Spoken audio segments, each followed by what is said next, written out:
특검이 오후에 이주호 교육부 장관, 박종준 전 경호처장을 불러 조사할 예정입니다. 내일 윤 전 대통령 2차 소환 조사를 앞두고 이른바 계엄 국무회의와 체포 저지 혐의 다지기에 속도를 내고 있는데요. 윤 전 대통령은 내란 특검의 사적 사건 이첩을 문제 삼으며 또다시 특검과 신경전을 벌이고 있습니다. 관련 내용 김광삼 변호사와 함께 짚어봅니다. 안녕하십니까? 네, 안녕하세요. 예, 조금 전 내란 특검이 이주호 교육부 장관 그리고 박종준 전 경호처장을 오후에 소환하겠다고 했는데요. 어떤 혐의를 좀 들여다볼까요? 일단 이주호 교육부 장관은 이제 비상계엄 선포하기 직전에 네. 이제 국무회의에는 참석하지 않았어요. 예. 아예 이제 소집 통보도 받지 않았거든요. 예. 그래서 왜 소집 통보 자체도 받지 않았는지 이제 그 이유, 그다음에 선포한 이후에 국회에서 이제 해제 요구했잖아요. 그래서 그 비상계엄 해제와 관련된 국무회의에는 참석을 했죠. 그래서 이 과정, 그러니까 지금 사실 보면 이제 국무회의에 참석했던 국무위원들, 참사하지 않았던 국무위원들까지 지금 다 불러서 조사를 하고 있거든요. 예. 이제 그 이유는 지금 국무회의가 비상계엄 관련해서 어떻게 이루어졌는지 이것은 이제 특검에서 이제 재구성하고 있다 이렇게 볼 수 있을 것 같아요. 예. 그래서 또 국무위원들 중에는 어떻게 보면 이제 비상계엄에 대해서 뭐 동조하는 그런 위원이 있을 수도 있고 예. 그렇다고 한다면 이제 내란죄의 또 공범이랄지 이제 방조범이 될 수 있는 거고요. 그래서 이제 그 비상계엄 당시에 소집했던 국무회의, 그러면 거기에서 이제 어떤 말이 오갔는지 다 드러날 거 아닙니까? 네. 그다음에 이제 해제 당시에 또 국무위원 회의가 제대로 이루어졌는지 또 어떤 내용의 말이 오갔는지 이 부분을 지금 특검에서 수사하고 있다 이렇게 볼 수 있고요. 예. 근데 박정준 전 경호처장은 그 공수처에서 아마 1차 체포영장 집행할 때 네. 그때 이제 경호처 처장이었거든요. 예. 가장 탑이었어요. 꼭대기. 그리고 그때 이제 체포영장 집행을 저지한 부분. 그다음에 윤 전 대통령이 지금 뭐 특검에서는 그렇게 의혹을 가지고 있는데 여인영 정 반첩사령관 그리고 홍장원 국정원 1차장의 비화폰 관련 삭제 지시 이걸 누가 했느냐. 예. 이제 그 부분에 대해서 이제 박종준 전 처장을 상대로 이제 조사를 하려고 그러는 거죠. 예. 자, 그런가 하면 삼청동 안가회동의 실체에 대한 수사도 본격화하는 모습인데요. 김주현 전 대통령실 민정수석에 대해서 내란 특검이 이제 출석한 후에 12시간 만에 이 김 전 수석이 귀가를 했습니다. 네. 김주현 민정수석은 어떻게 보면 윤 전 대통령의 법률 참모다 이렇게 말할 수 있어요. 예. 그러면 적어도 이제 계엄 선포할 때 법률 참모라고 할 수 있는 김주현 민정수석하고 상의를 했느냐, 어떤 도움을 받았느냐, 이제 그런 부분들, 그리고 사후에 이 민정수석이 어떤 역할을 했느냐, 이제 이거 중요한 건데, 네. 제일 중요한 것이 이제 몇 가지가 있지만, 이제 첫 번째는 12월 3일 날 비상계엄 선포하고 12월 4일 날 삼청동 안가에서 거기서 모여서 회의를 했거든요. 그 회의에는 뭐 박성재 법무부 장관이지 이상민 전 행안부 장관 그리고 이완규 법제처장 네. 뭐 이런 사람들이 모여서 회의를 했어요. 그래서 예. 이때 왜 회의를 한 것이냐? 이건 계엄의 어떤 절차적 정당성이랄지 계엄에 있어서 불법적인 거 이런 것들을 어떻게 보면 은폐하기 위해서 한 것이 아니냐? 그거 한 가지였고요. 예. 그다음에 김주현 민정수석과 관련해서는 그 이후에 대통령의 행위에 는 문건이 있어야 한다. 네. 그래서 비상계엄 선포문이랄지 아니면 국무회의 심의 문건 이런 것들을 작성하도록 했는데 그 이유가 무엇인지 이제 이런 부분을 특검에서 조사를 하려고 소환을 한 거죠. 예, 말씀해 주신 것처럼 사후 계엄 선포문 작성 과정에 대한 이제 개입 의혹을 받고 있는데 이 부분에 대해서는 어떻게 수사를 할까요? 아마 이 사후에 계엄 선포문이 작성된 건 맞는 것 같아요. 네. 그래서 이거 자체가 사실은 당시에 이제 대통령 부속실장이었던 이제 강욱에게 김주현 수석이 전화를 했다는 거잖아요. 예. 그 헌법 82조에 보면 대통령의 국법상 행위에는 문건으로 해야 하는데, 문서로 해야 하는데, 또 문서에는 당연히 국무위원들의 뭐 서명, 부서가 있어야 한다. 이제 예. 그런 전화를 했다는 거 아닙니까?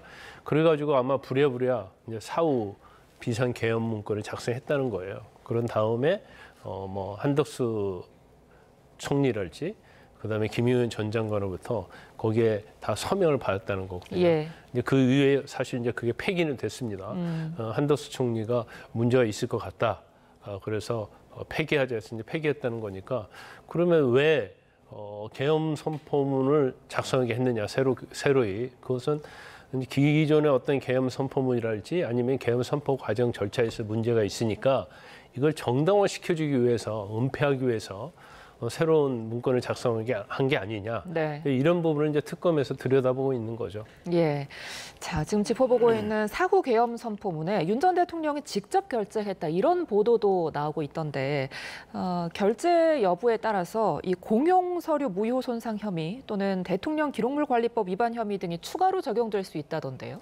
이 계엄 선포문의 내용을 좀 봐야 할 것 같아요. 근데 그게 이제 안 알려져 있잖아요. 예. 그래서 이제 사후에 작성이 됐는데 네. 마치 12월 3일 날 작성이 된 것처럼 작성을 했다고 하면 예. 사실 이것은 허위로 공문서를 작성한 거죠. 예.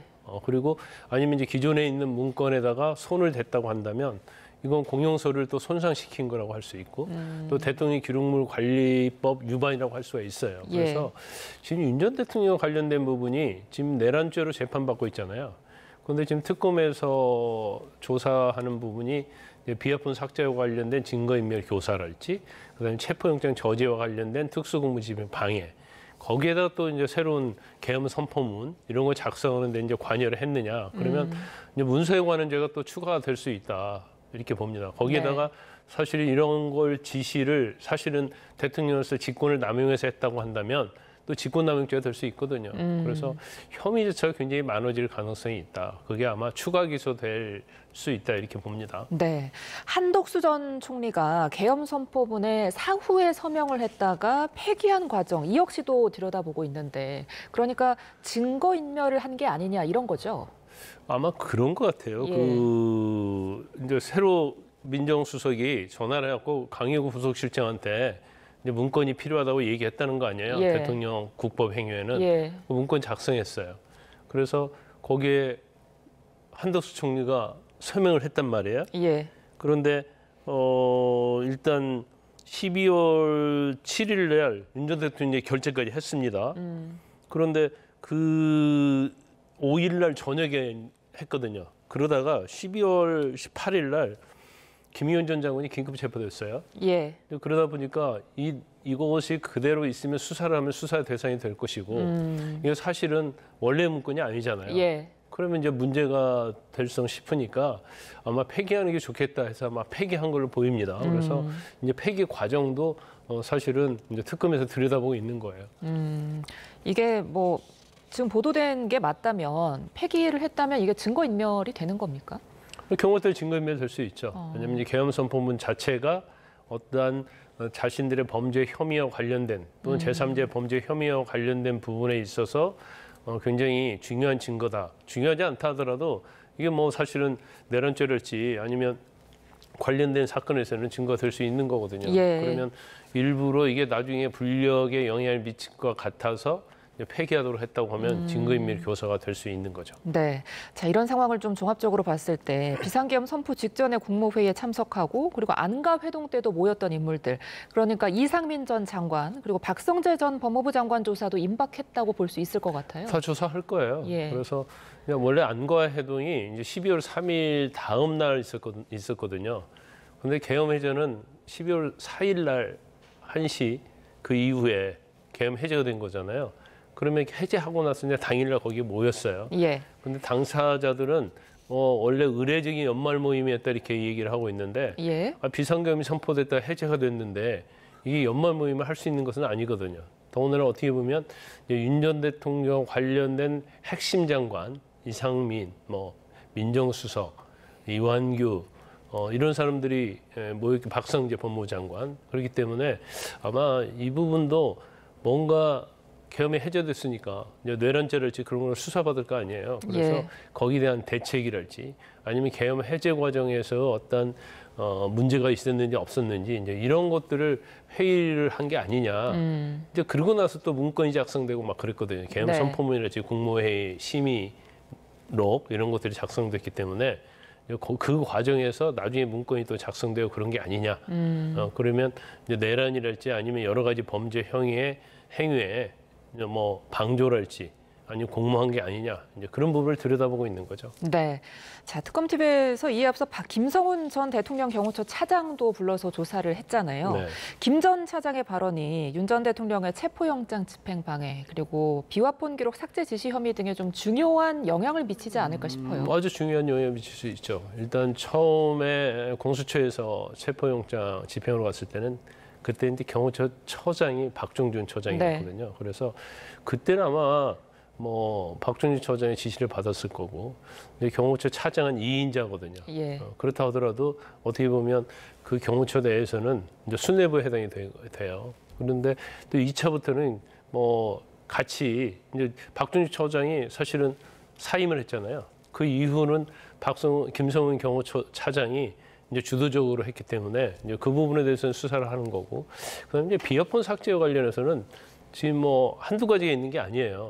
뭐 여인영이랄지 이진우, 그다음에 뭐 곽종훈 전 사령관이랄지 이제 여러 비화폰이 있는데 그걸 삭제를 했는데 그게 윤 전 대통령이 지시해서 삭제를 한 것인지 네. 자진해서 삭제를 한 것인지, 근데 아마 특검은 윤 전 대통령이 지시를 해서 삭제한 걸로 보고 있는 것 같아요. 그러다 보니까 누구의 지시에 의해서 삭제를 한 것이냐, 이제 그 부분을 지금 면밀하게 조사를 하고 있는 거죠. 네, 뭐 특검의 예상대로 정말로 윤 전 대통령이 지시를 해서 삭제를 한 거라면 이와 관련해서 김 전 차장이 밝히면 자기의 형사 책임은 좀 덜 수가 있는 거잖아요. 이 부분에 대해서 어떻게 진술할까요? 그럴 수도 있죠. 왜냐하면 예. 유선의 지시에 의해서 이제 어쩔 수 없이 했다 이렇게 하면 예. 사실 이제 재판을 받는다 하더라도 이제 형량에 있어서는 또 정상 참작할 사유가 네. 되겠죠.